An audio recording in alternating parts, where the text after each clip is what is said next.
Hello everyone, good morning. তো আজকে সারাদিন কী খেয়েছি, কী করেছি টুকটাক সেটাই তোমাদের সাথে শেয়ার করব। তো সকালে একটু রুটি আর পেঁয়াজকালি আলু ভাজা খেয়েছিলাম। আর তারপরে দুপুরে রান্নাবান্না করেছিলাম। আজকে লাঞ্চের থালাটা একটু সাজাচ্ছিলাম ভালো করে। তো প্রথমেই নিয়েছিলাম পেঁপে সিদ্ধ, তার সাথে একটা কাঁচা লঙ্কা, একটু লবণ আর সর্ষের তেল দিয়ে মাখিয়ে ওটা খাবো। আর তারপরে ছিল দুটো বেগুন ভাজা। আর সকালের যে পেঁয়াজকালি আলু ভাজাটা দিয়ে রুটি খেয়েছিলাম ওটাও একটু নিয়েছিলাম, সাথে পেঁয়াজ লঙ্কা পাঁচফোড়ন দিয়ে একটু ডাল বানিয়েছিলাম সেটা নিয়েছি।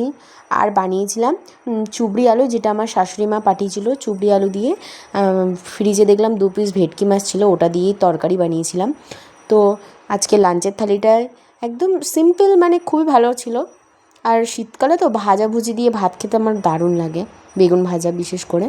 আর তারপরে দুপুরের দিকে মানে 3টে নাগাদ আমি একটু বাজারের দিকে গেছিলাম দোকানে, কারণ আজকে আমি হঠাৎ করেই বাবা মাকে আসতে বলেছি পিঠে বানিয়ে খাওয়াবো বলে। পিঠে বানাচ্ছি, বাবা মাকে আসতে বলেছি।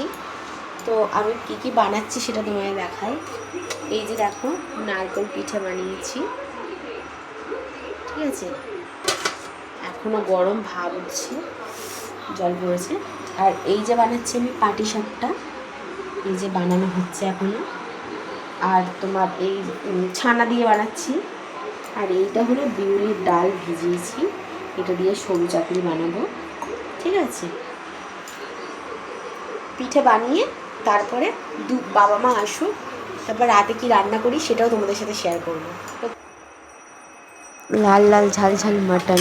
আমার গ্যাসটা শেষ হয়ে যায় রান্না করতে করতে হঠাৎ, তার জন্য মাটনটা আর কি ইন্ডাকশানে করছিলাম, তাই ডেস্কিতে দিয়ে দিয়েছি যাতে গলে যায়। প্রেশারে দিলে তো তাড়াতাড়ি হয়ে যেত। আর সাথে একটু মাছ ভেজেছিলাম আর বেগুন ভেজেছিলাম, কারণ গ্যাস শেষ হয়ে গেছে, আর কিছু করার নেই। ভিডিওটা ভালো লাগলে একটা লাইক করবে।